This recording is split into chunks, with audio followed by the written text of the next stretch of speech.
Hello, Danny. Hello. This is going to be a very long episode.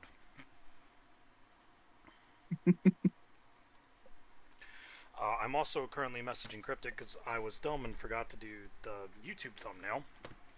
I asked him for the thumbnail for today, so I'm just going to tell him, uh, please make the thumbnail and put it on the newest video for Joseph Casuals, please, and thank you. Y'all are seeing average degeneracy humor that me and my editor go through. Um, Also, I apologize. I'm having to be a little bit more quiet tonight, simply because Mama Fox and Preacher are in town, and they're sleeping in my living room right now. So, Sure.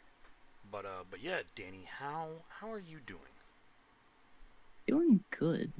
A lot of stuff that has been dropped the past few days. Yeah, I saw that you're going to be doing a massive collab with Vil and 18 other VTubers. Oh yeah, we did that. Yeah, I saw that. That I was didn't I didn't get a chance to watch it, but that I hope it was fun. it was pretty fun. Pretty good. So, and as there is a shit ton of content we have to go through, God, uh, what do we want to start with, Danny? I mean, we've got the TWAB, we have the Dev Insight weapon preview, we have the update from Joe Blackburn, pardon me, and we have the artifact perk preview. What do you want to start with? Uh, the shortest out of all of these, I think, is still probably the top. And it doesn't look short, so I apologize if we're gonna be blasting through this a little bit quicker than normal. There's a lot of shit to go over, as you can see here. So, starting off, we'll have the Guardians for Maui support for Hawaii, a little showcase teaser as a treat, a Twitch drop that will be hot on August 22nd, epic moments trailer goodness, and an added Season 22 surprise. A reminder of everything we've shared about Season 22 thus far, the Season 22 weapons preview recap, which we will be going over in a separate post. Picking up your gear, increased reputation gains all week, regional pricing update, player support report, and of course, can't forget the art of the week and movie of the week. So,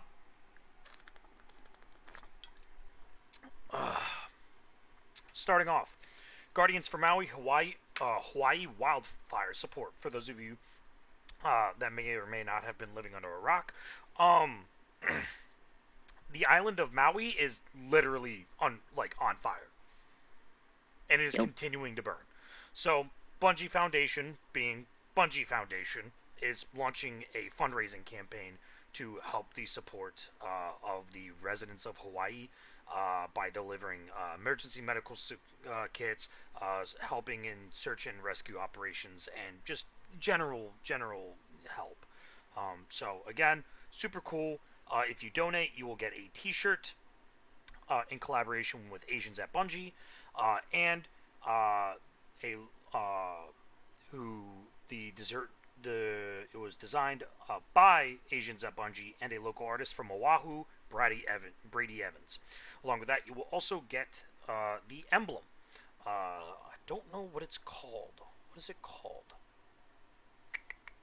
Well, we'll find it another time. But yeah, so super dope. Again, Bungie just doing Bungie Foundation things, trying to support their community.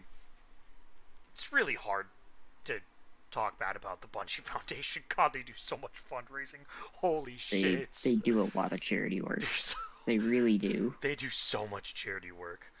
Oh, also, for those of you that are probably wondering, hey, why the fuck are you in a tank top? It's fucking hot as balls in Baltimore. Leave my ass alone. Now we will not be watching the showcase teaser trailer. We will be kind of skipping that, but we did get news that the reprised raid was Wrath of the Machine.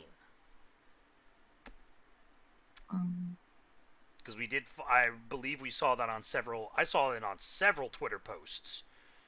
I don't know if they go into it here, but in the TWAB, Danny. But that's at least what I've heard slash seen. I'm hoping that's the one that is, I've because seen, all I've been seeing is people saying that it's Wrath of the Machine. Because let's be real, Crota's End makes zero fucking sense. Yep. Also, it's a bad raid. It just It looks would so unfun. It looks it so would be a unfun. decision that would not go over well. Yeah, players didn't like it in D1. Players will not like it in D2. It would need a massive overhaul. So we will be skipping the showcase teaser trailer. But if you do want to see the Destiny Bungie showcase on August 22nd, I will be streaming with Danny, and we'll be doing a live reaction to the showcase, which I think will be super dope. That'll be on Tuesday this week. Danny, do you know what time that happens again? It's Because it's always early in the fucking morning. I remember. This is like, I want to say it's like. Let me actually double check because I know it's Pacific time. Okay, well, while you look at that, I'm going to be going on to the next one, which is the Twitch streams bring all the drops to the yard. Twitch drops are back as a small token of appreciation for Guardians tuning in to our upcoming Destiny 2 showcase, debuting on August 22nd. So you will get the silhouette emblem seen below. To be eligible, you'll need to have a Twitch link linked with your Destiny 2 account in Bungie.net profile.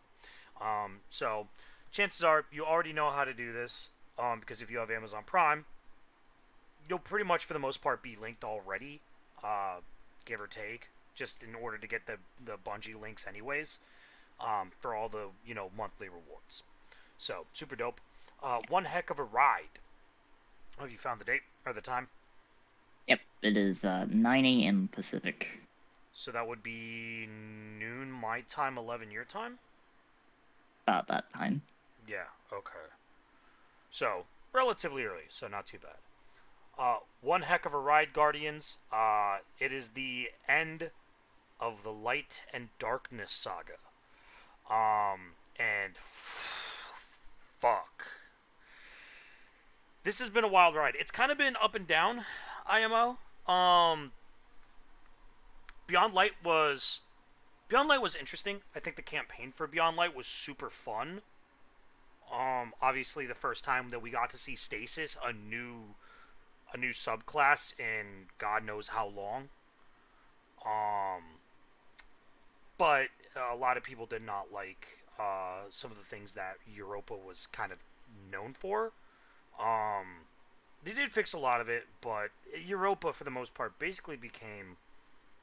Oh, I'm not gonna lie, Danny. Europa kind of became useless after its initial season. Like, after obviously they had all of the seasons star a bunch of shit on Europa, but if I'm gonna be honest, I think Europa's kind of boring now. Then we got... didn't do anything else with it. Yeah, pretty much. Then we got Witch Queen, and Witch Queen, certified banger. Like, I don't think either one of us can dispute that. Like, it's one of the best expansions ever created by Bungie, and as some people will say that Witch Queen is better than Forsaken, some people will say that it's right under Forsaken. I personally think that both are viable opinions. If you don't think they're both fantastic stories. Yeah, and if you think Witch Queen is anything below S tier in terms of expansions, you're wrong. And then we got Lightfall, and Lightfall to me was fun and disappointing at the same time. Fun because we got the Spider-Man around a futuristic Neo Muna, which was super fucking cool. Unfun, because we got retextured fucking Cabal as our main enemies. We did get Tormentors, which are cool, giant pain in the ass, but they're cool. And we have to deal with stupid ass Nimbus. God, what a pain in the ass that character is. God, I hate his voice. I don't know what they did with auto-tuning, but overall, I think the Light and Darkness saga has been, I'm not gonna lie, Danny, has been kind of fun. And I can't wait to see what Final Shape brings. It's been going on since D1, and it's getting close to the end. Yeah, because the official saga doesn't technically start until Beyond Light, but realistically, we've really been fighting it since D1. Like, the story's been building up. Um, Also, fuck Amaru, you're an asshole. Um, God, I hate that fucking character. Season 22 pregame edition, what you may have missed. Basically, this is all the stuff that we've watched. TLDR, go back and watch the previous videos. Cade 6 moments, looking back at our heroic defender of puppies and chickens. So, Cade 6, and we'll actually read this out. Cade 6 stole our hearts in the original Destiny and then crushed our souls later in Destiny 2 with his flourished exit stage left during the Forsaken expansion. Now that our sassy hero is seen on screen once more, we want to hear your favorite memories of the tower's resident funny guy. So you can at Destiny 2 team with artwork, movies, all kinds of stuff on Twitter and their social media channels in general, and they will kind of do like a little showcase for that. That's also wild, the fact that we're going to get Cade back. Yeah. We got Cade back, and then we lost Lance Riddick. Fuck. Again, though, Danny, I'm not gonna lie. I said it a while ago when they first announced it, and I'll say it again. All I want to hear is Savala just go, "Guardian, protect the Traveler." I like that I'm voice getting, line. yeah. That voice line will like. Keith, man, God, I love Keith. That voice line will forever live in my head. Of Ramirez, Yeah. get to the Burger Town. I'm just like, I'm excited to hear Keith get to it. Yeah, and he's also been very big into. He's very much like Lance, where he's always been very big into the communities, because he was big when he first did the voice in Modern Warfare 2 for Sergeant Foley. He had a lot of respect for the devs and the people who enjoyed the game and watched the campaign and stuff like that. So I hope that it's very much the same thing with D2, because he will probably be around for a very long time. Or at least until Bungie decides to kill Savala. Yeah. It was also very interesting to see him in Saints Row twice. Yeah, also the fact that he's the voice of the main villain in Princess and the Frog. Yep. Which is fucking wild to me, because I completely forgot that was a thing, and I completely forgot he actually is a singing voice. Yeah, Keith David's got some... He's got some range.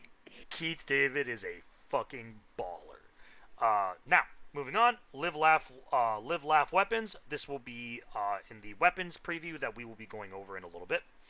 Then we have the special delivery. Another detail you'll note coming in Season 22 is a new special deliveries kiosk located in the tower. This new addition is an easy-to-access vendor that players can interact with when chatting up Rahul and Banshee 44. Deliveries you can expect to snag from this vendor includes rewards like the Bungie Foundation incentives, Twitch Drop, Bungie Rewards, Digital Deluxe, and Collector's Edition loot, secret stash items, pre-order bonuses, and more. Which I think is super dope. Because having it all currently, because originally it was all tied to Amanda, and then Amanda got killed, and then it got transferred to Rahul, and Rahul has too much stuff. Yeah, and Rahul, nobody fucking likes Rahul because of all the fucking garbage blues he gave us in fucking D1. Fuck you, Rahul. So it'll be nice to have like a separate thing for that. Along with that, get those gains. This is the last weekend. I will be playing a shit ton of Destiny on Sunday. Because I need to finish the season pass. I have not finished the season pass in the past 3 seasons. I'm going to finish this goddamn season pass. So, yay! Now this is something that we do actually need to quickly go over, is the upcoming regional pricing update. Starting on August 22nd, the date of the showcase, they'll be making a new routine territory-specific pricing adjustments due to foreign exchange rate fluctuations and regional discrepancies. These evaluations typically happen each year to account for variances in economic conditions across multiple regions. While USD currency will not be affected by these adjustments, other currencies, ARS, INR, KWD, KZT, PHP, TRY, VND, and others will see increases or decreases of varying degrees in pricing for silver packs, catalog expansions, and new expansion sales, with the aim of balancing pricing fairly across all territories. Much of this update will focus on aligning to industry standards around currencies impacted by inflation and other regional considerations. Please note that the regional pricing adjustments specific to silver packs and catalog expansions will begin rolling out on September 6th, 2023. So, Bungie just trying to make sure that they're not, ripping people off. Yep. Along with that, updates. August 22nd, there will be a massive update for D2. So, yeah. Last chance for the Bungie rewards. Make sure that you log in to get all the new Bungie rewards and the associated in-game achievements to getting the out-of-game achievements, which is the pin sets, pins, hoodies, stuff like that. End of season reminders. Get everything out of your fucking bank, or out of your box. Yeah, get the stuff from the vendors because they're gonna reset for next season. Yep, and get all of your shit from the season pass. I have a lot of exotic engrams I need to go through. Now, we've got 3 known issues, though these are the exact same 3 issues that we had last week, Danny. One is the same. The Lord of Wolves one is the one that we saw, right? 2 of them are the same. The Compassaurus is new. Is missing from collections. Well, that one's not terrible. Yeah. See You in the Pit, we've got the movie of the week, which is the Lightfall OST Onerophobia metal cover by Javier Sardinas. And then we've got Dave Plays Destiny, Hi Barbie, a Destiny fan tribute. So, again, we will not be playing these just because I don't want to get copyright striked, but if you want, please go check them out. Along with that, Arts of the Week, Passing the Torch by Taste of Zen via Creations page. And it is... God, this is such a beautiful piece of art. It's really good. It's Savala flanked by Lance Riddick and Keith David. Like, that's a brilliant piece of art. The shading on that is just... it's so fucking clean. It's so clean. I might actually have to make that my background, because that's a great fucking artwork. That's great artwork. Giving tribute. And then we've got at Lexrion via Twitter showing their Titan just sitting, chilling, having a good old fish. With a very long fishing rod. With an omega long... I genuinely thought it was going to go a lot longer. Now... Still pretty funny. Now, do we want to go into the weapons update next, Danny? The shorter one is the one from Joe. Alright, then we'll do the... Because the weapons were going to be there for a while. Okay, so we'll do the one for Joe. We will not be watching the video. And Danny, since you've probably already watched the video, I'm going to just kind of let you handle the basically just everything that's here. So, take it away. Yeah, I did a little skimming through a few things because, like, first of all, like, the showcase again, they're going to be talking about other stuff like it's made for a wide audience of fans, so they don't dive into the nooks and crannies, more like the detailed topics, which that's fair. Like, Xur, for instance, he's mentioning this here. Xur is getting a revamp, and the HUD is getting some improvements in the near future. So that's cool. Also discussing the live service of Destiny 2 following the conclusion of the final shape, which is interesting. Oh, where were we? Are we at Crucible here? Yeah, we're gonna be at Crucible. This was huge. Because they mentioned in the State of the Game thing that they weren't really going to be focusing too much on PvP maps. And Joe's like, hey, we're making a team to do that. Basically. Like, sandbox balance, which good, PvP needed it. They're putting out 2 weapon balance updates each season, which is actually pretty huge. Updating the PvP ritual weapon pools at the beginning of each season, and making 1 map and an additional reprised map each year. So a lot better than what we were originally given. Yeah. It's like you said down here, the goal is to get away from single installments where a single map is expected to fit many different modes and gameplay styles and ends up being a more generalized experience. So the strategy now is for the team to ship multiple maps together, delivering a more refreshing PvP experience all at once. Which we know the PvP community's been asking for something like that for a while. It's fair Yeah. because the only activity that gets less attention than PvP is Gambit, and mm, they they're gonna basically keep doing that. Checkmate, though, is something that does interest me a lot, since they did specifically mention they want it to be a primary rich PvP experience. So I'm wondering if it's going to be more like how PvP was in D1, because toward the end of D1, when you started a PvP game, you had no special ammo. You had to pick that up in a box that randomly spawned. Oh, like heavy ammo. Yep. And I I'm think that fine with made that. PvP fun. I'm fine with that because Yeah. PvP's kind of run rampant by special ammo right now. Yeah. And Relic mode also launching, which, another fun mode, I'll take it. Might make me play Crucible more. I like the fun game modes. Yeah. And core playlists, they wanted to add some minor polish. Specifically, I think they want to implement that looser skill-based matchmaking for times/regions where there's not a whole lot of activity in the playlists, specifically the competitive playlist. Yeah. Because they've had some real bad reports from people that play those playlists, a lot of it being empty or a lot of levers, and that's not fun. Right. And Moving on to the uh, armor. more aspirational armor. So they want them to be flashier and make players feel more proud to earn the armor. Raids, dungeons, and trials specifically, which I agree. If it's armor that you have to earn, it should absolutely look like a certified banger. Yeah. Also, I apologize. I am plugging in my phone right now. So for those of you watching on the YouTube video, well, you can also see puppers. Hmm. Puppers. And I like that they also mentioned the Eververse armor here.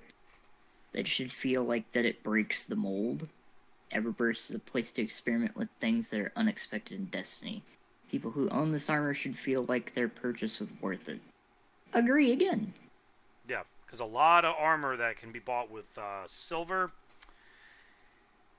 a lot of it looks like ass right now. Yeah. Uh, And narrative armor that they want to make look more thematic and built to drive home specific fantasy at the moment in time. I think they're getting there. I was gonna say Season of the Deep's armor, and especially the armor ornaments. Uh, Season of the Deep's armor looks great. And if we go back to that image in the TWAB this week with Ikora Imaru and the player character standing there, that is some very thematic armor. Oh, that is wrong one. There it is. Yep, there it is. Like, that seems pretty on point for what the season's gonna be. Yeah, they did also note a couple of things with the rituals and the blues. They're Vanguard Crucible Gambit. It's standard Vanguard Crucible Gambit. The armor's ass. Move on. Yeah, It is there to pump your light level, and that is it. which I kind of agree with one of the things they said in the state of the game about we initially said that these vendors are gonna have the new armor set, but nobody is using them, so it's like we're gonna take the focus away from making sets for those and just put that focus elsewhere. I think that's fine, because nobody likes we'll be honest here, nobody really likes the bog standard Vanguard armor sets. Yeah, no, they're all ass. And I like the fact that they also specifically stated a couple of things here. Number one, that the trade-offs in how there are going to be fewer ritual armor sets going forward. That they failed to communicate with us, and so as a result, they will convert Eververse armor sets from Season 22 into ritual armor set rewards that anyone can earn before the end of the season, and they will also plan to ship a new ritual set along with the final shape. So, which I think is a pretty good trade off. I think that's super dope because being able to. So, like, it gives you a reason to, hey, I want to buy the armor now so I can go flex, or I can wait a season and gain the armor through playing the game. So, it's both Yeah. capitalist friendly and free to play friendly, which for them I count if you just buy the expansion as free to play because you have to do it every year. But it is what it is. Yeah. And then communication. They're always open to more ideas. Just please be fucking respectful. Those of you attacking devs again for like the 20th fucking time, stop. Stop. Stop Yes, sending fucking death threats. It's getting old. Like, they made a special Twitter and Reddit account specifically just to not focus it on one person at the Bungie team for this exact reason, and Joe is being incredibly brave by returning to streaming Destiny in the near future. That is, I'm not gonna lie though, that is a power move, and I can respect that. Like the fact that he will actually stream it, and that he will answer questions while streaming, I think is super dope. Plus, so coming from one of the guys at the top, I think that's pretty cool. We'll also say he is being helped out specifically if he does decide to stream on Twitch, for instance, because they are just about to add a feature that allows people that are already blocked on a channel, it prevents them from viewing that channel. Yeah.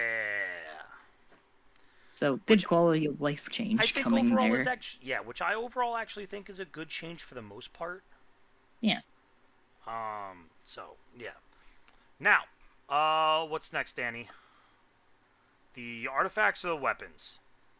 Now, the artifact, I'm gonna be honest. I looked over it and I'm very much not interested. Well, then let's just quickly go over them real quick. How's that sound? Yeah, because it won't take long. Yeah, so... I really won't take long. So, short summary, basically the new elemental orbs, fire sprites, void breach, ionic traces,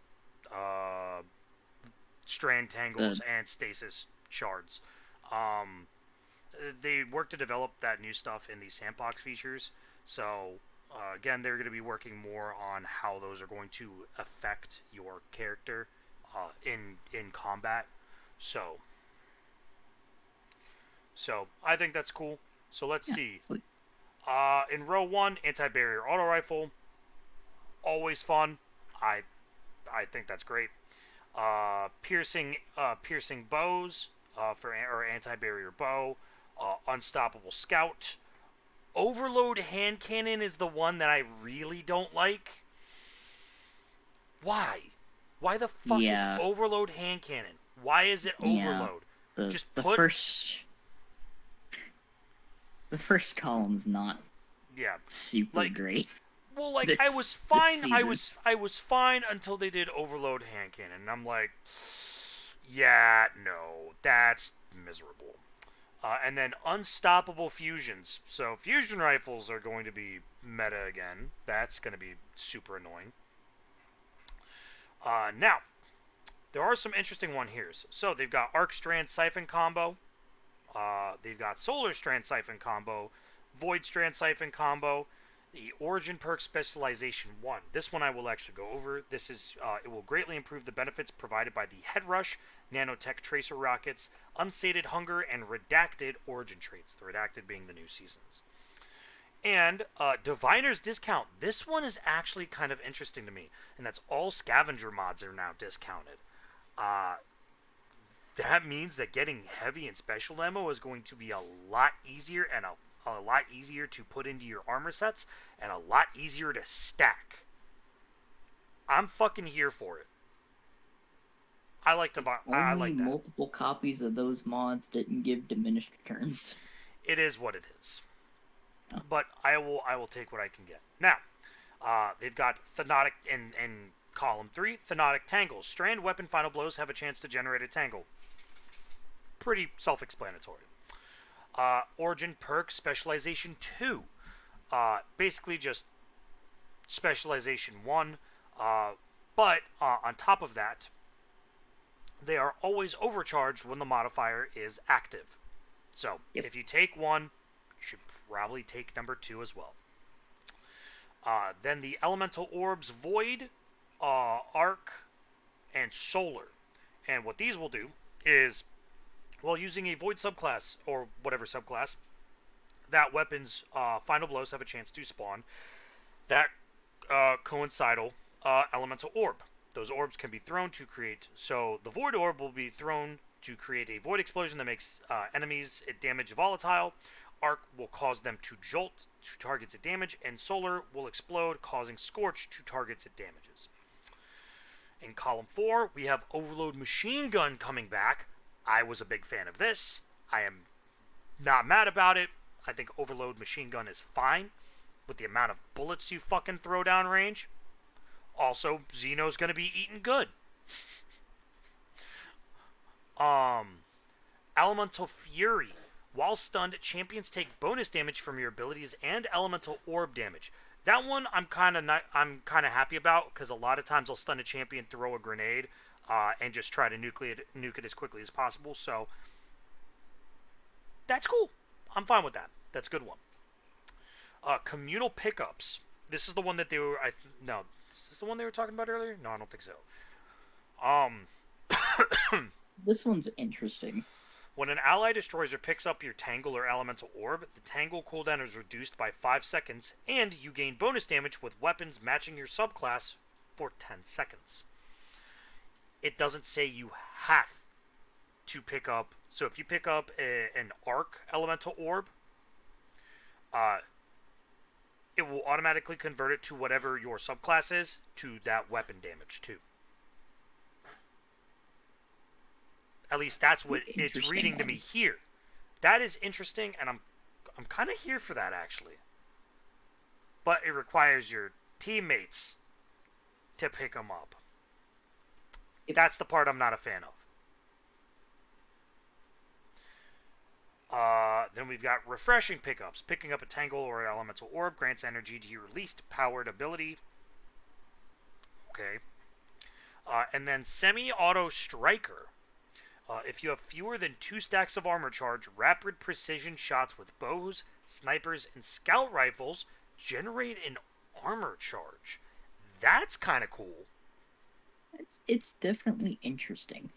It's something new, and even if it doesn't pan out, even if they have to buff it, because I have a feeling that they may have to put it to 3 charge stacks. I still think that's cool, because it actually is incentivizing you to use bows and scout rifles, which, I'm going to be honest, Danny, not a lot of people are fucking using, because they're kind of fucking ass. And the unfortunate thing is, even less people are really going to be using them next season unless they have to, because of the hand cannon buff. Uh-huh. Yeah, no, hand cannon's going to be real good. Now, Monochromatic Maestro. In the 5th column, dealing elemental ability damage increases matching weapon damage, and elemental weapon damage increases matching ability damage. Bonus granted is 10% for 5 seconds. I'm going to assume that this can stack infinitely. It is a fan favorite when they introduced it originally, because being able to basically just buff the damage back and forth. Verity's Brow really likes this particular artifact perk. Or any of the gauntlets / chess pieces that give you a second grenade or a second melee. Pretty good. Just have to have an energy weapon that matches your subclass type, which you should already. Yeah, you should be doing that anyway. It just kind of rewards you for doing so. Yeah. Rapid Fire Ranger. Rapid precision hits made from long range weaken the target. Uh, This one I'm very interested in. yeah, I'm wondering if that will also work on bosses. Oh, it did.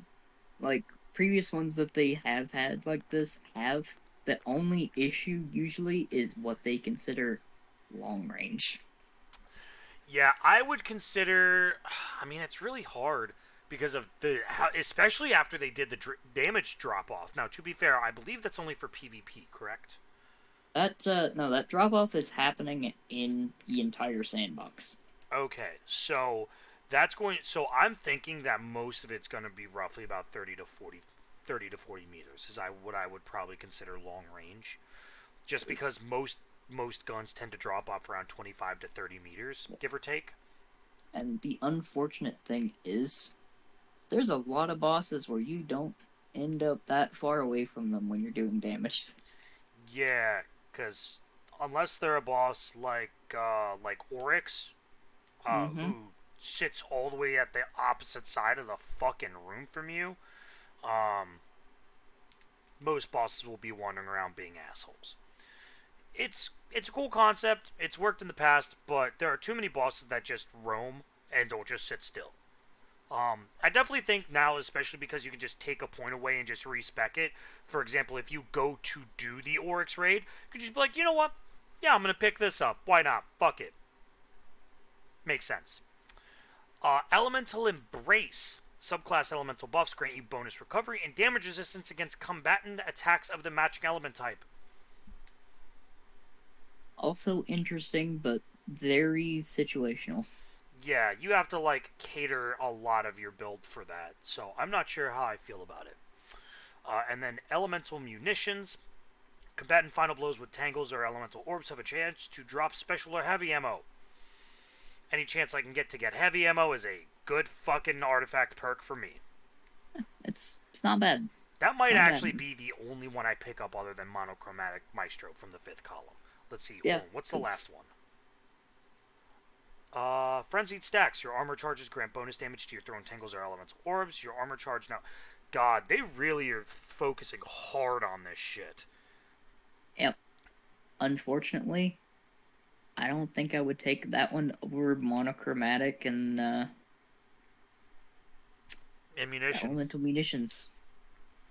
Yeah. Maybe rapid fire ranger. Well, and you know what these elemental orbs are sounding like, Danny? They're sounding a lot like fucking Warmind cells. That's the thing. Like I was looking at it and like, okay, one of two things is going to happen with these. Either they're going to hit like a wet noodle, Or they're going to or they're going to absolutely be delete everything. yeah.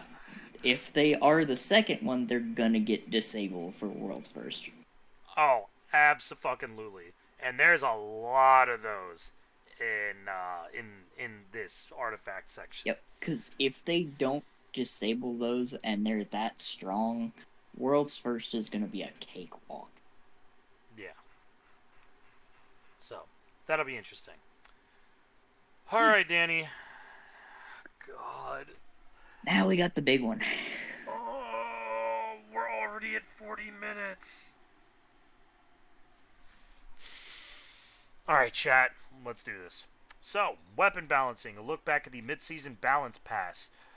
Patch pre 7.1.5. Patch high skill all primary weapon types. Uh, Currently, hand cannons are looking pretty good. Yeah, that was pre-patch. Pre-patch. And then the top 50 primary weapons. Obviously, Immortal is going to be Immortal. Well, specifically Immortal Adept.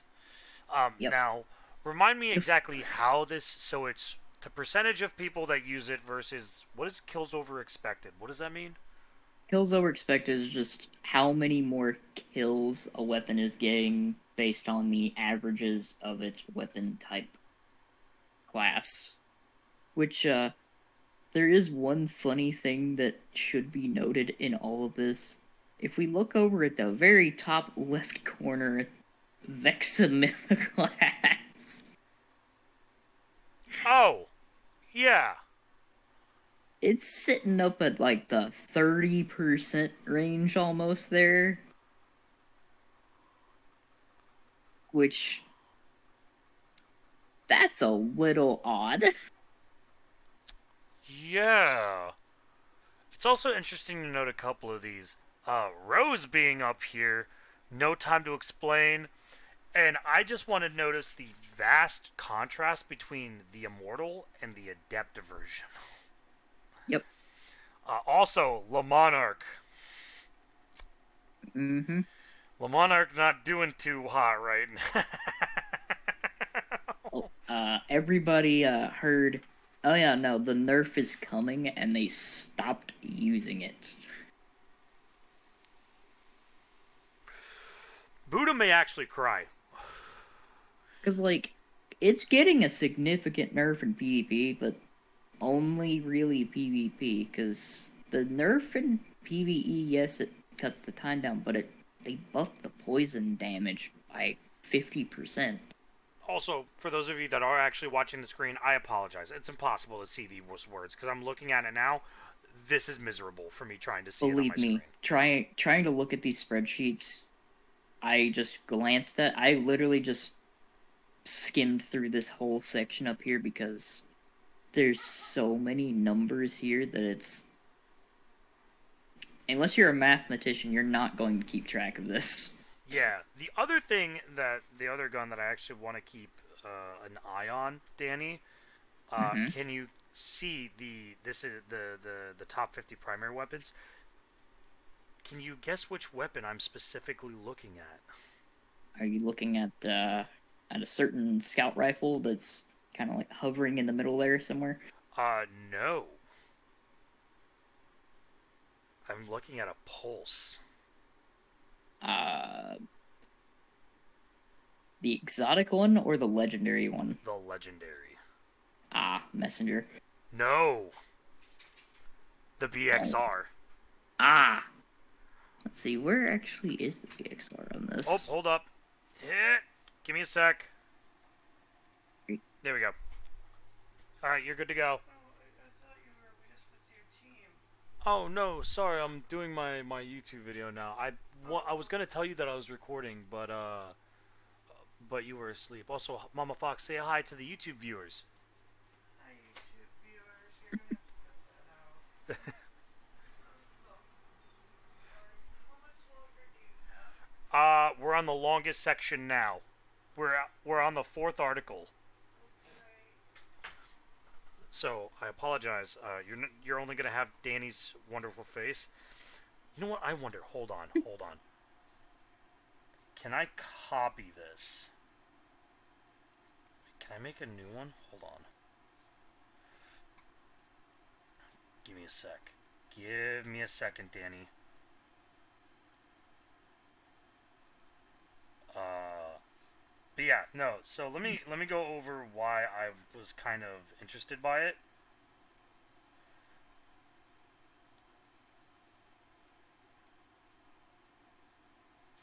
Hold on. Oh, nope. That's definitely not what I wanted. Hold on. Flip. Horizontal. There we go. So, Danny, when you go to see the video, it's just going to be your face where mine normally is.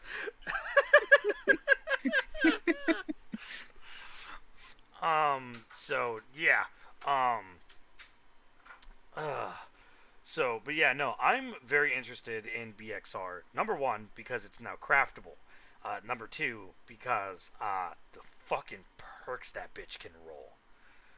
I'm really hoping that it sees a lot more usage. Oh yeah, it's getting a lot of changes. Yeah. So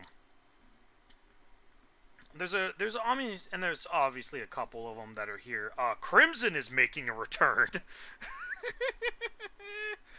which brings me a little bit of joy. Dead Man's Tale, Amit AR2, Hawk Moon. The one that I'm a little confused about is Nation of Beasts. What the fuck is that? That is the Last Wish hand cannon. Ah, that's why. That makes a lot more sense.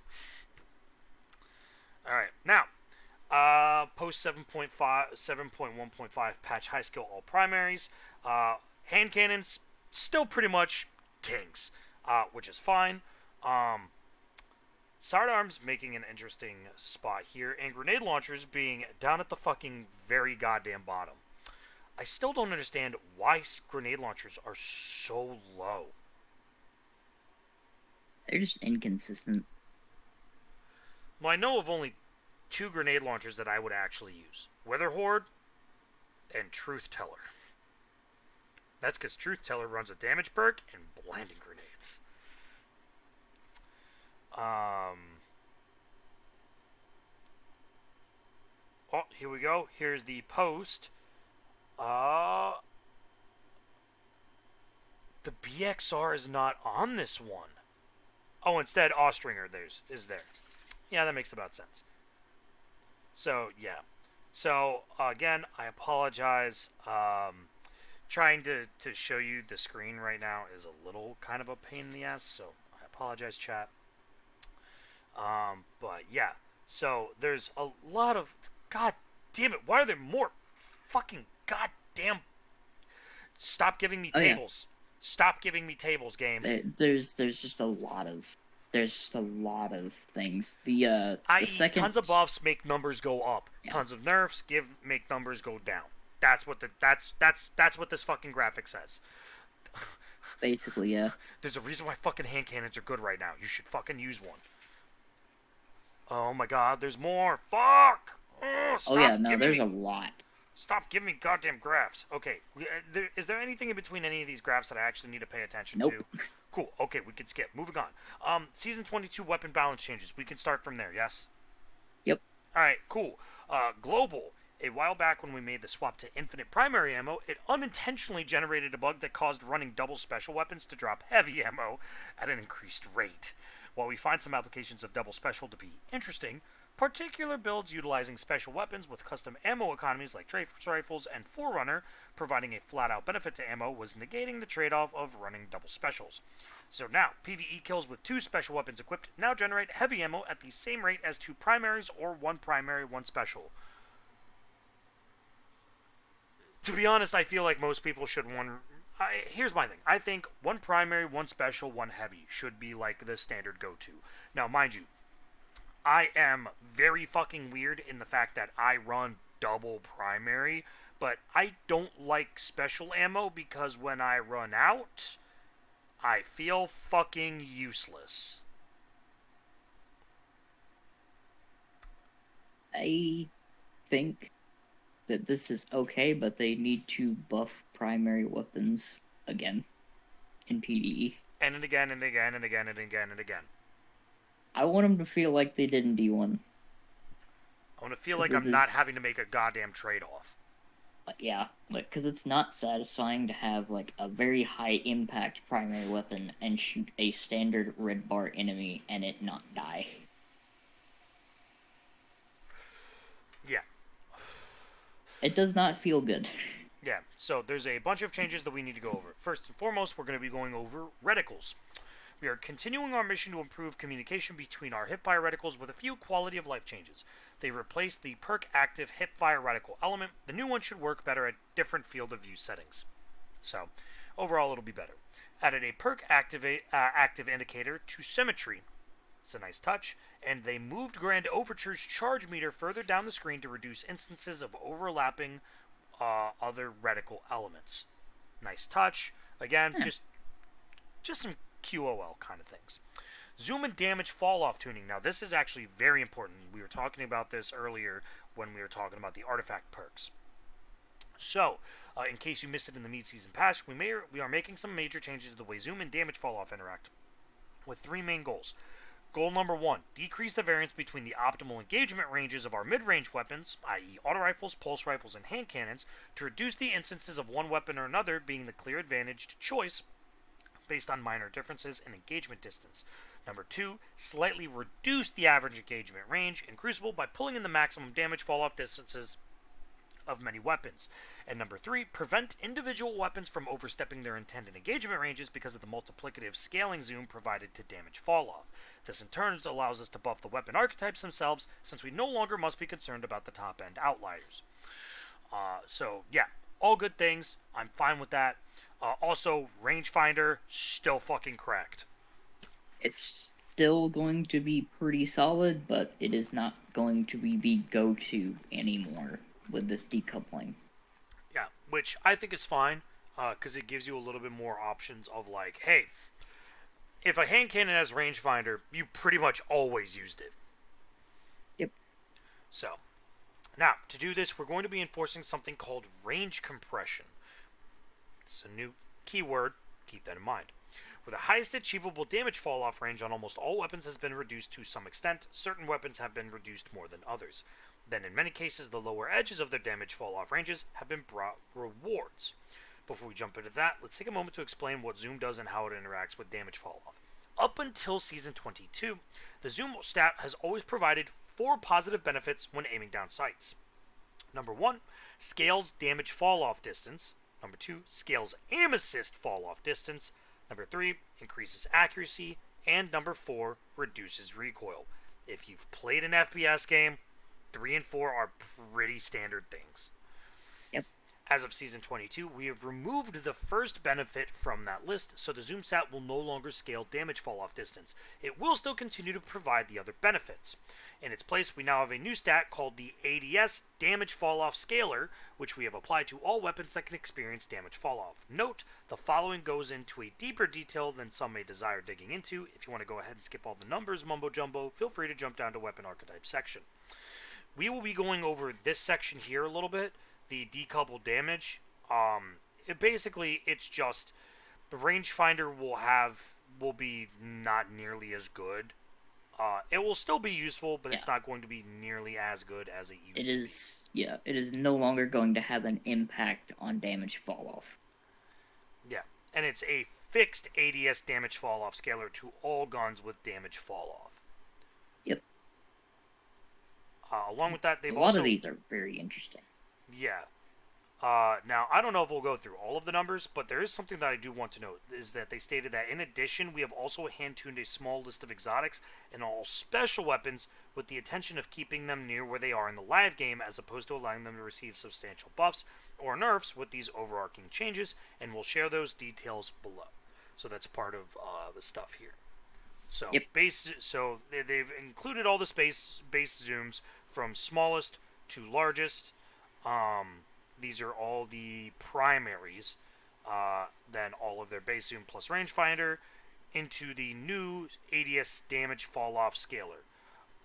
It does not change until hand cannons. Hand cannons went from 1.4 to 1.5. Auto rifles went from 1.6 to 1.7. Pulse rifles are the exact same. Lightweight, rapid fire, and adaptive pulse rifles are the same. High impact and aggressive pulse rifles actually went down from 1.8 to 1.7. Bows are the exact same, and scout rifles are the exact same. And then obviously rangefinder will be tuning their numbers to be a little bit different. Roughly about, it looks like about a 15% damage change, give or take. Yep. So not bad. It's nice to see. Now, once we chose the new values for the ADS damage fall-off stat for each weapon, we went through and updated the base damage fall-off values to fit in the new scheme, thus allowing players who invested in the range stat to offset some of the reduction caused by the loss of higher than average zoom. The range stat is much more easily acquired on most weapons than zoom is, so this allows more weapons to get closer to the maximum values that were previously only achievable with high base zoom or rangefinder without allowing any of them to reach or exceed what the previous maximums were. In the case of aggressive hand cannons, with the base ADS damage fall-off scaler moving up to 1.5x, they were far too rangy, so we had to decrease their top-end damage fall-off a small amount.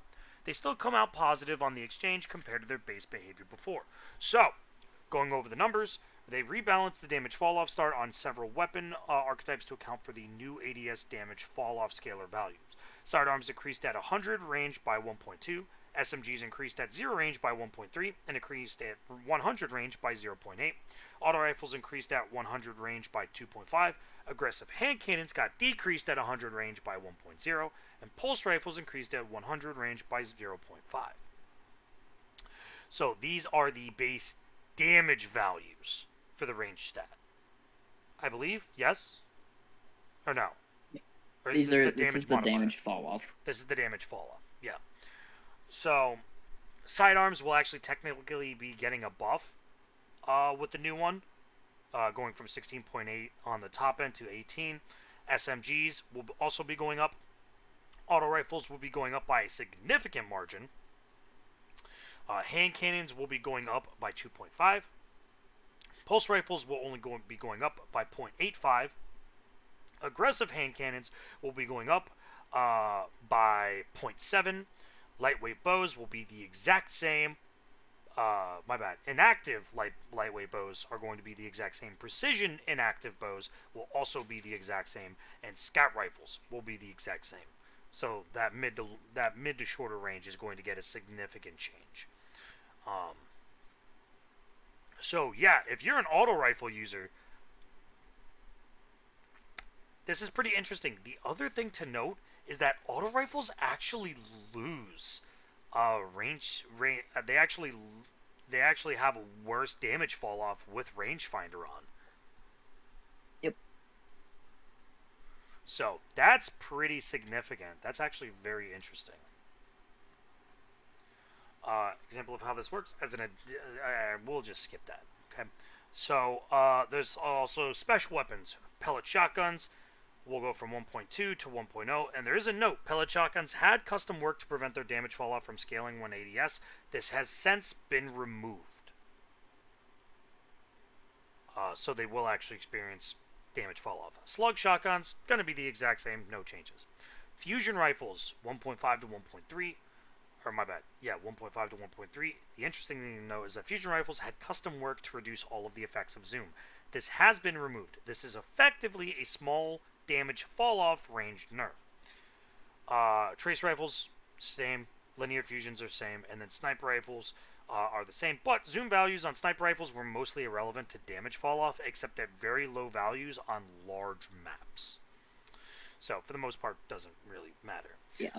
Now, here's the one that a lot of people are going to want to pay attention to. The custom-tuned exotic ranges. So, they've gone through a list of them to kind of add or take away. So, Ace of these are very interesting. Yeah, so, number one is going to be Ace of Spades. Mind you, they also specifically state when Memento Mori is active.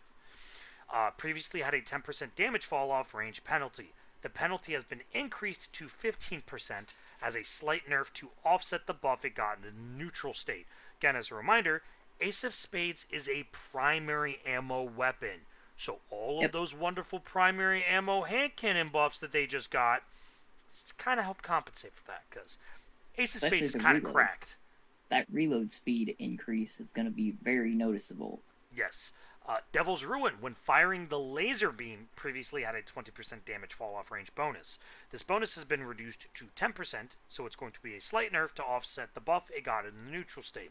Revision 0, when Hunter's Trace is active, now has a 4.5x ADS damage fall-off scalar. The Last Word now has a 1.1x ADS damage fall-off scalar. Crimson now has a 1.3x ADS damage fall-off scalar, though it do note, it previously had an intrinsic 5% damage fall-off range scalar. This has been removed. Vex Mythoclast now has a 1.5. Forerunner has a 2.0. And Ariana's Vow now has a 2.4. So, very, very, very important to note. Now we get to the fun part, Danny. Weapon archetypes. Hand cannons are yet again getting another buff. Also, Fiora is here, and she's yelling at me because she's panting loudly, letting me know that she needs to get water / go outside. So, hold on, babies. Hold on. because I want to go over the hand cannons. If anybody's going over hand cannons, it's gonna be fucking me. If also, for those of you on YouTube, say hi to Puppers. She's the goodest of girls. Ow. Alright, there you go, babies. Go get some water. Because that's what you wanted, right? Yeah, there we go. Okay. God, your breath stinks, dog. Jesus. Now, they increased the reloads for general use, by the way. This is specifically for PvP. No, PvE. Hold on. Dog? No. No. Wait until the video's done. Sorry. This video's already long enough without my dog trying to sabotage me here. So, this is specifically for PvE, okay? Hand cannon enjoyers. We are eating fucking good. So, we have a lot of shit to go off. Number one, general. They increased the reload stat at 0 by 15%. Shit's gonna be a lot faster now. PvE damage. Increased damage against minor combatants, red bars, by 20%. And they increased damage against major combatants, orange bars, by 75.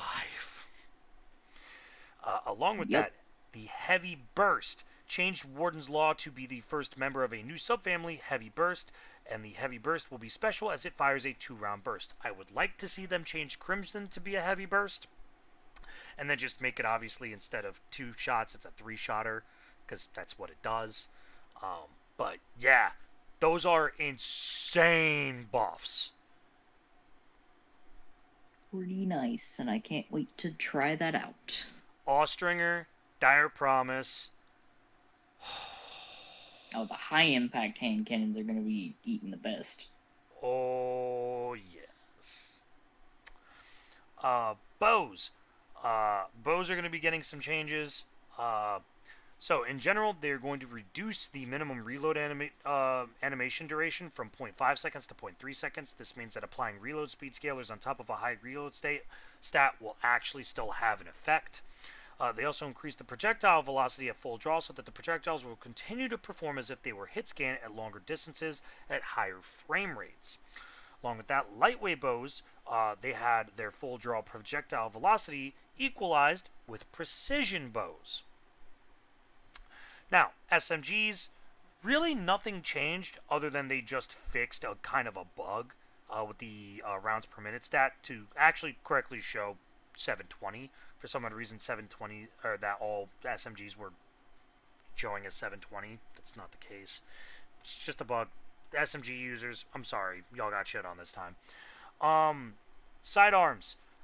Aggressive, specifically, they reduced the base damage from 32 to 30. First of all, who the fuck is using a sidearm? A lot of people. I don't know why. The only good sidearm is Forerunner. Any other sidearm is trash. I personally hate sidearms. I think they're bad. But meh, it is what it is. Pulse rifles. Interestingly enough, the only thing about pulse rifles that actually got changed was a particular pulse rifle, which was the BXR. So now they increased its zoom back to 20, which is fucking weird. They removed that initially because of the fall off. Now that it's going to be on par with all the other pulse rifles, they can safely give it its zoom back. Which I think is fine. Yep. Shotguns, they fixed the impact stat on the Comedian. Otherwise, there's no changes to shotguns. Fusion rifles, they fixed an issue where Adept Masterworks and enhanced intrinsic perks were decreasing the damage dealt by fusions when they changed the charge time stat. Feels a little bad, but it is what it is. Now, this is something that is actually very interesting, is wave frame heavy grenade launchers. For the general use, the size and damage of the self AoE damage AoE is now reduced. This will also make it much safer to fire the projectile closer to you. That's a nice change. Yeah, because that would happen a lot with the only heavy wave frame in the game. Which one is that again? Dimensional Hypertrichoid. From Niamuna. I think I have that? I don't know. It is very easy to Swords got a explode yourself. fucking, like, several fucking paragraphs. Holy shit. Oh, yeah. Okay, you know what, Danny? I'm gonna let you handle this because I need to take a drink after reading all that shit. This is a big change. Yeah, you know what, Danny? Pop off, Queen. Pop off. Yeah, so starting with Sword Guard. Energy now recharges after a short delay when used, but recharges much faster. The delay before recharge and the recharge rate are both governed by the guard charge rate stat. This delay ranges between 2.7 seconds and 1.05, decreasing with charge rate stat. Massively increase the rate energy returns after the delay to compensate, and they increase even more at higher charge rate stats. Even after the delay, swords now return to full energy from empty faster than before this rework.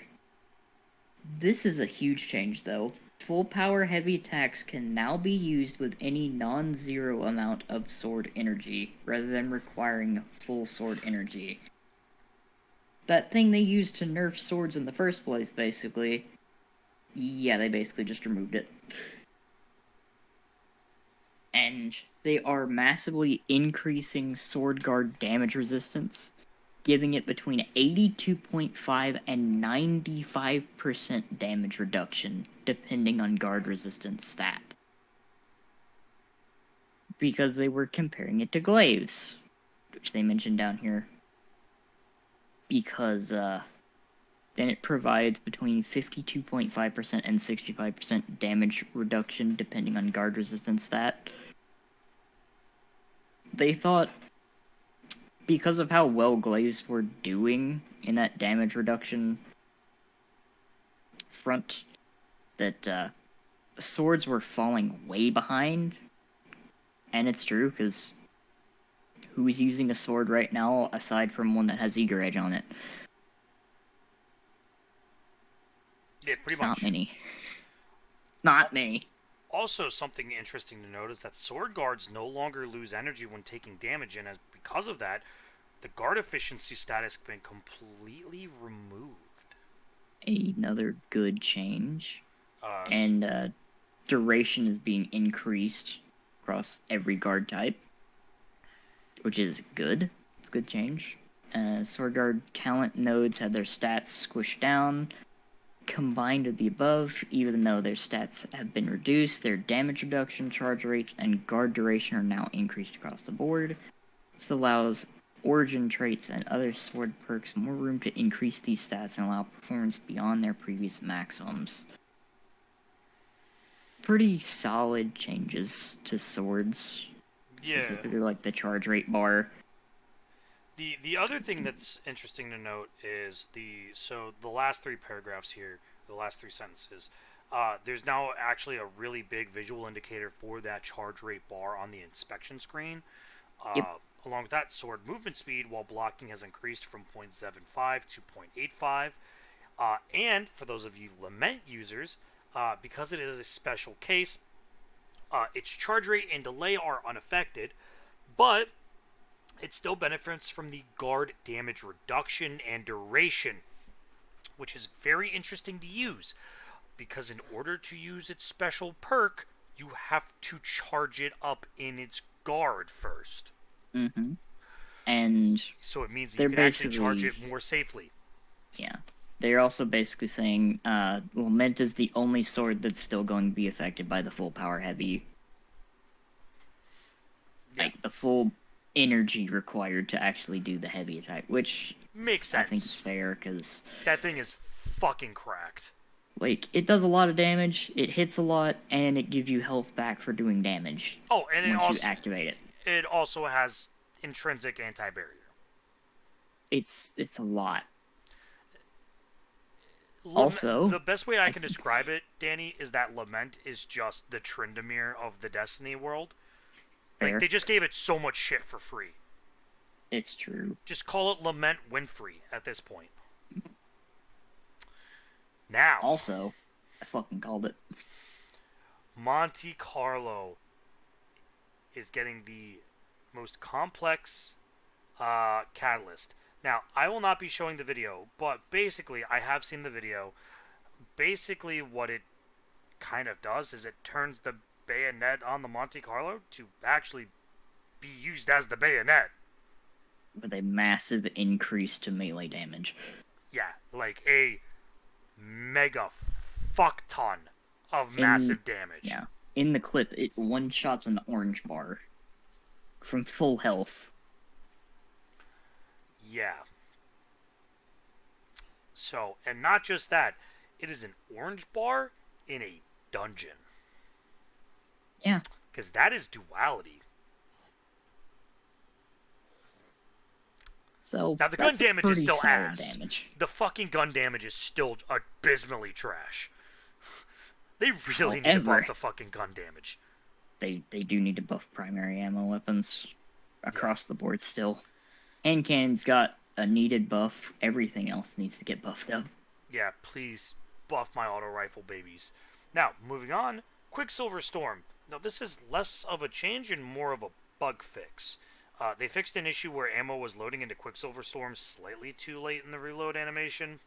It's gone now, you don't have to worry about that. Dead Man's Tale. They fixed the display impact stat. It's only cosmetic. Damage per bullet is unchanged. Two-Tailed Fox. They reworked the Catalyst perk, Third Tail. The performance of this weapon was just a little bit off, so we've changed it to fire the third rocket following the second rocket instead of at the same time, which helps it lean harder into the Three Tails fantasy. Two-Tailed Fox now fires a 3-shot burst with the Catalyst instead of firing 3 rockets in a 2-shot burst. Personally, I think that's fine. I'm kind of okay with that. Makes sense. It's a consistency change. Yeah, also, that does thematically just sound so much better. Just hearing the thunk, thunk, thunk. Yep. Verglass Curve fixed an issue. If Whisper of Fissures gets the kill, it does not count for Hail Barrage stacks. We've also buffed the weapon's performance in PvP when using Hail Barrage. So, Whisper of Fissures detonations now generate Hail Barrage stacks if the Stasis Crystal was created by the weapon. Shiver Quiver now activates when slowing enemies. They also increased the slow stacks from 40 to 60 when hitting players directly with Hail Barrage arrows. This allows for a freeze if 2 Hail Barrage arrows hit the same player. And then we have the saddest one of them all, Danny. The Monarch, which got an absolute... What the fuck is this? Okay, so Le Monarch, for those of you that don't know, is a massive bane to PvP. Yep. So, they're fixing it, i.e. by nerfing the shit out of it. It's actually getting a couple buffs with these nerfs too. It's a really weird compensation, and we'll go through that now. Dog, do not commit harikiri off my bed, please. Stop trying to jump off. I'm almost done, babies. They reduced the draw time from 684 ms to 612 ms. It's a good change. They reduced the body shot damage from 100 to 85. They did increase the critical hit multiplier from 1.5 to 1.6. So crit damage against players goes from 150 to 136. They also changed the poison dot effect. They reduced the dot duration from 3 to 1.75 seconds, but they moved from 8 damage ticks to 6, but poison deals the same total damage to players in less span time. Along with that, the poison damage was now increased in PvP by 50%. So, if you're a Le Monarch PvP user, don't use Le Monarch. If you're a Le Monarch PvE user, like our buddy Buddha, you're gonna be eating good. Yeah, the damage increase is gonna be pretty nice.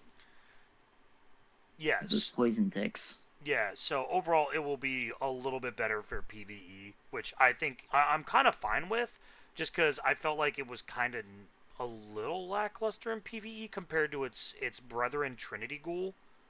Yeah, Trinity Ghoul is just an insane bow. Yeah. Also the fact of people are using Wish Ender now. Thank fucking God. Let's fucking go.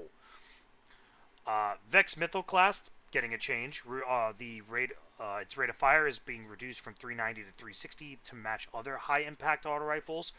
Thank fucking God. This thing absolutely. This one is surprising.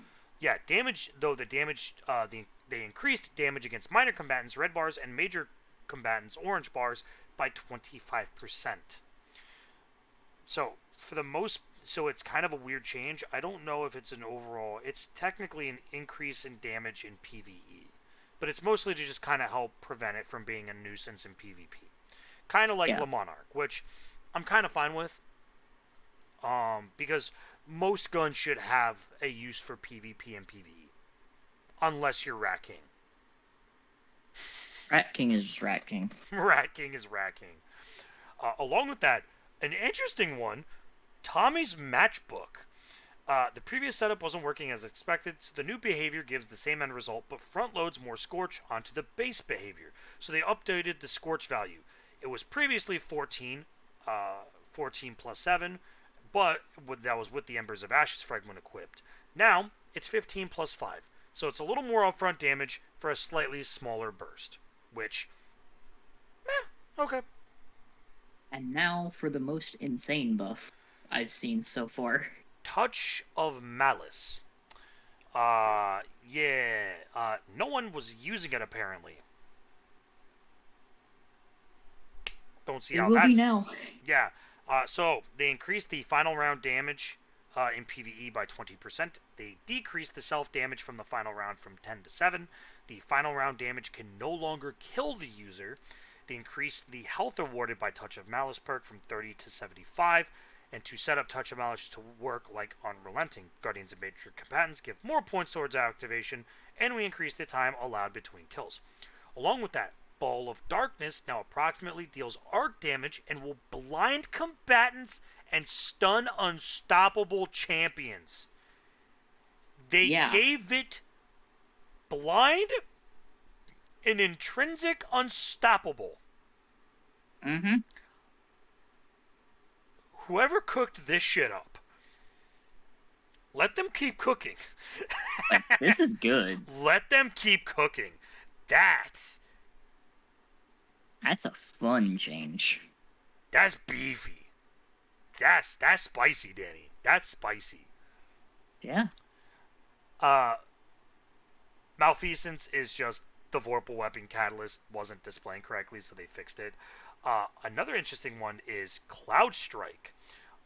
Though it was mostly for PvP, they reduced the lethal kill distance of the Lightning Strike against players, just because getting domed by Cloud Strike feels super bad, but getting hit and then the Lightning Strike coming down doesn't feel like there's much counterplay.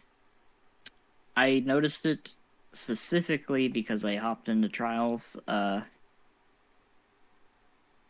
last weekend, and it really doesn't feel good when one of your teammates gets domed by a Cloud Strike and you die just because you didn't have time to get away from them. Yeah. Kind of agree on that. Wicked Implement. This is the other one that I'm actually really excited about. They wanted to take a conservative approach towards Wicked Implement just because they didn't want to overbuff it because they were afraid that it was going to be a problem in PvP. So they did some very... Spoiler alert, it wasn't. Yeah. So they did a couple changes. First, the timing window for creeping attrition has now been increased from 3.5 seconds to 4.5 seconds. Full second increase. Kind of happy about that. You can now also activate Tithing Harvest by destroying the stasis crystals, and the exotic catalyst that it gets also now gives you the Headstone perk. Good changes. Yeah. Still not enough though. It's still not a good gun. It's another fucking scout rifle that's still fucking trash. And it's stasis, so it also has, like, barely anything that works with it. Yeah, and it's really hard when the other scout rifle in that slot is just so much better. I.e., Dead Man's Tale. Especially now that you can fucking craft that bitch. Oh yeah, at the beginning of next season, when you can do the mission and craft it. That's cool. Yeah. That's gonna be way better. Yeah, we're spamming that, by the way, every week, Danny. It's gonna be fun to actually do that again. Yeah. Now, moving on to the perks. There's some interesting changes. First off, Bipod. Really great change, actually, to Bipod. I'm a big fan of this. They reduced the damage penalty from 40% to 25%. Now, as a reminder, Danny, what the fuck does bipod do again? Bipod basically doubles your ammo and gives you extra reserves. The trade-off was the rounds do less damage, but since they're reducing that penalty to 25%, it actually makes bipod a viable option instead of, wow, this does no damage. Yeah. And these are all ones that we covered, I believe, in the last video. They were all stating these perks, and there's a couple more that they're going to be going over. Envious Assassin. There's no longer a time limit after kills within which you must activate the perk or get another kill. The perk will now activate even if the magazine is overflowed. It will stop activating once you hit maximum magazine size of 2.5 times or greater. And Enhanced Envious Assassin now provides fractionally more ammo per kill instead of a longer window of time after a kill. Yep. Since there's no longer a sense of urgency to swap to the weapon after you get a kill, which apparently is what Envious Assassin kind of did. You had to swap to the weapon that had it to get the benefit. Now it's just, you get the kill, you get the benefit. Which, good change. Very good change. It actually makes it, because again, I think the biggest one that people are going to be using is grenade launchers for that. Rockets. Grenade launchers and rockets. Yeah, because there's a lot of grenade launchers and rockets. Why are there so many? This is something I've always wondered, Danny. Why do they give the perk literally called Assassin to the loudest fucking things on planet Earth? The funniest thing is when you find that perk on the primary weapons. It's like, oh, okay. My infinite ammo weapon has a slightly larger magazine. Okay, alright. Envious Assassin on fucking, oh my god, I'm blanking on the fucking name. The minigun. Sweet Business. If you could get Envious Assassin on Sweet Business. Oh yes, my 100-round mag is now 250 rounds.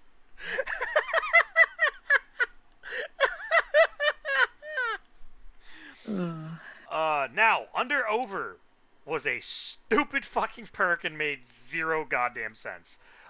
So instead, they basically changed it.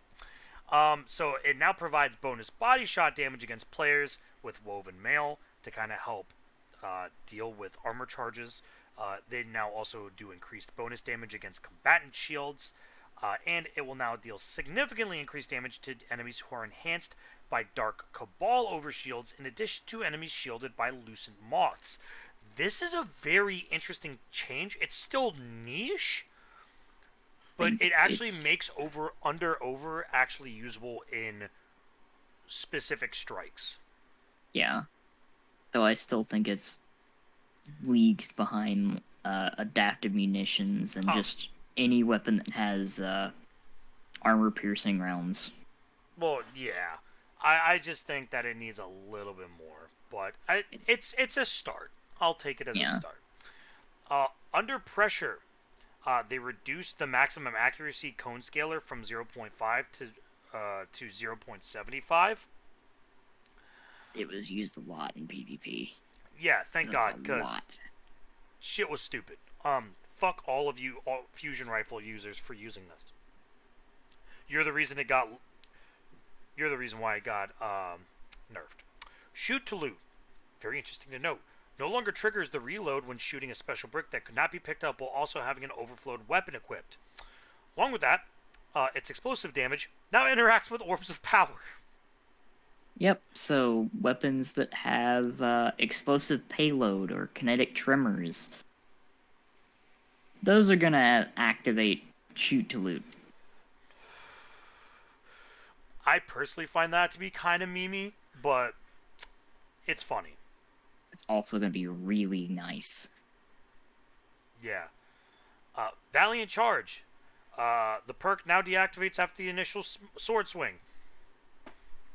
Okay. Don't fucking use it. I don't really use swords anyways. Ambush. No longer deactivates from healing, fall damage, or being shot by allies. That was an interesting fix. I'm curious as to why it deactivated if you got shot by a fucking ally. That's the part I'm laughing about. Like, It's that's such an such odd one. That's such a fucking dumb coding. Who did that? Who did that? Because whoever cooked that, they should not be allowed to cook. This one's an interesting one. Explosive light. They fixed a bug where the enhanced version of the perk was granting 2 stacks on the initial orb pickup, which is kind of wild to me.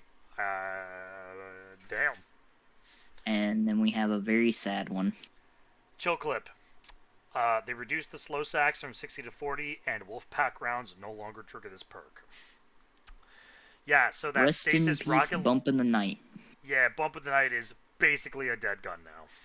Because Chill Clip was legit the only reason why it got used. Yeah, Chill Clip working with Wolfpack rounds is the sole reason it was used in a lot of damage setups, and it's gone now. Like that thing, because it fires slow, it reloads slow, and it doesn't have any good perks on it aside from Chill Clip. No, it's bad. It's not a good rocket. It's not. It's really bad. The one from the new dungeon, it can get Bipod and Envious Assassin. Oh, perfect.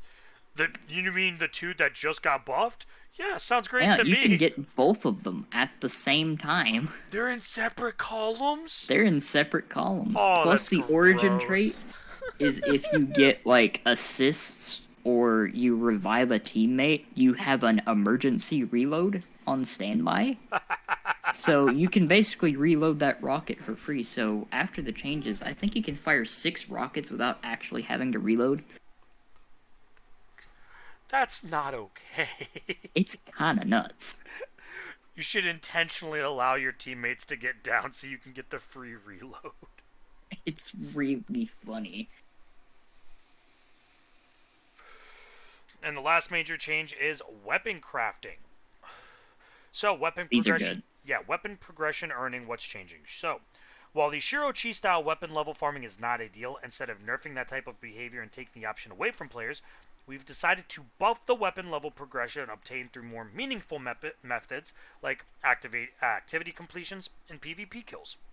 We're also adding a currency-driven method of directly advancing a weapon's level. Since the opportunities to get kills in PvP is far lower than what is possible in PvE, we'll be increasing the amount of progression earned by defeating Guardians in PvP activities, starting with Season 22. So, they're currently boosting the activity completion progression through Crucible, Trials of Osiris, Dares of Eternity, Wellspring, Gambit, and Platinum score completions of Legend and Master solo Lost sectors. I like the fact that they included Dares. I think that is a phenomenal change. It's very nice. It's very, very, very nice. We're also adding the capability for progress that exceeds the current level to roll over to the next level. This issue has been a prominent talking point when looking at crafting for a while because of the way weapon level progression functions. Due to the necessity to store weapon level and progress on each individual weapon, the weapon leveling system could not be set up in a similar fashion to how the Season Pass level works or how character level worked in the past. The system we're currently using can be a bit fragile. It was a key part in the Revision 0 API mishaps that occurred in the Season of the Seraph. Due to the risks and some technical gremlins, we deprioritized this work in favor of the deep side changes we made in Season 20 and 21. However, you'll finally be getting this rollover behavior in Season 22. As a result of this rollover change, weapon leveling through completing activities should see a large overall increase in efficacy, not just limited to the specific activity types or explicitly modifying for Season 22. To round out the weapon progression changes, we're also adding the capability to directly increase a weapon's level through currency expenditure. Crafted and enhanced weapons will both receive a new mod slot in their weapon details where you can spend Glimmer and Enhancement Cores to boost the level of the weapon. This mod will increase the weapon's level directly, leaving your existing progress toward the next level untouched. While there is no cap to how far you can boost the weapon's level to, the cost of this boosting will increase relative to the level of the weapon. Weapon usage is meant to be the main path for increasing a weapon's level. However, with the restrictions of how many weapons you can level at a time, and the always increasing expansion to the amount of weapons that have a level, we wanted to provide an alternative method of leveling that allows for both the jump starting of a new crafted weapon and also the ability to level a larger amount of weapons stockpiled in your inventory. We do not want the level boosting cost to feel prohibited. However, we do want players to have to make choices over which weapons they want to boost. This is a phenomenal change because Yep. a lot of weapons have really shitty perks to start with, so being able to initially just get a couple levels right off the rip, really, really solid. Along with that, for all of you fuckers who have been hoarding, and I mean hoarding, Glimmer and Enhancement cores, if you're at max Glimmer now you have a reason to spend it. Oh yeah, I think that's a phenomenal change.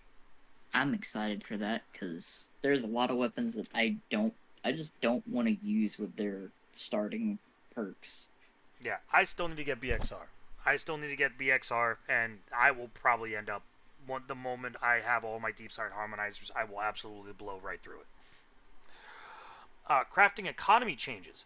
Another change we are making is that resonant and harmonic alloys will be deprecated as a required material and will no longer be obtained during a dismantle starting in Season 22. We are planning on removing these materials entirely from the game at some point in the future, but until then, your remaining materials will be available to be exchanged for Glimmer at Raoul in the tower. Tell him hi for us. Again, solid change. Now, Basically, meaning if you get the pattern for a raid weapon, you will not have to have those materials to craft the raid weapon. so you can access it faster. Good change. Yep. Along with that, Neo Muno weapon pattern acquisition. There have also been some modifications to the reward behavior of these weapons. The changes haven't had the desired impact, and the weapon patterns remain elusive, even for those that are highly engaged. In Season 22, we'll be making some additional changes to help tackle the scarcity problem. To start, the Neo Muno Weekly Pinnacle Story Mission Scored Challenge will provide guaranteed Neo Muno weapon pattern progress the first time it is completed each week. The Neo Muno Vendor Engram upgrade will increase the drop chance of deep sight Neo Muno weapons. This is retroactive if you have already claimed the vendor upgrade. The Throne World Vendor Engram upgrade will also receive the same behavior for the Throne World Deep Sight weapons, and again, this will be retroactive. Season 22 will also include a bug fix in the underlying deep sight drop system that manifested from the major overhaul we did for Lightfall. This bug could decrease the deep sight drop rate as you near the completion of a pattern set. Although this deep sight bug on its own would normally have a low impact on deep sight behavior, the problem was exacerbated when coupled with a lack of deterministic deep sight sources for Neo Muno weapons. While we believe crafting is more in line with our original vision since the launch of the Witch Queen, we're still making necessary changes to the system and are in the middle of developing a large crafting-related feature targeted for the final shape year. We'll provide more details about these upcoming changes after they've spent a bit more time in the oven. And that's a wrap on our latest Developer Insights entry. Also, I love the fact that they said more time in the oven means they are, in fact, cooking, Danny. Yep. And yeah, honestly, I'm excited for these. Like, these are good quality of life changes, and for the most part, they've actually kept us in the dark at what all they're bringing in with next season, which I'm happy about. Yeah. I like the surprises. Yeah, I a lot of things. There's a lot of really good things. I mean, PvP players are actually getting something really solid for once, and not just getting shafted. Yeah. I would have liked to see more guns get catalysts, but again, it is just one season, so Monte Carlo getting a catalyst already is pretty solid. Which I'm glad. I am very happy that it's one of the weapons I called getting a catalyst since they said it was going to be complex. You really did call it. You really did fucking call it. Because, like, you look at Monte Carlo, and people have been asking for so long, please let the bayonet do something.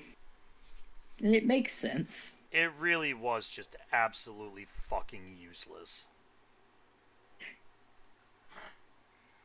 So, Well, with that being said, Danny, what was your favorite part of all 4 articles combined? Uh, Honestly, it's a combination of the reworked perks, specifically Envious Assassin and Bipod, because I really like those on rockets. Still not as good as Recombination, because that's just busted.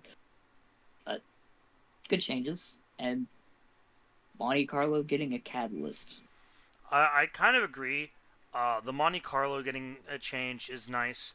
I still, and you can probably predict this, um, the yet again another hand cannon buff. I'm on other primaries. I know, I Buff know. them up too. Other primaries need buffs. However, I'm never gonna say no to the primary hand cannon buffs. That will always be uh, a big thing for me. The thing about this is, I'm pretty sure that buff's also gonna apply to Ariana's. No, because Ariana's is a special. It is a hand cannon though. They didn't specify primary. Oh, that is true.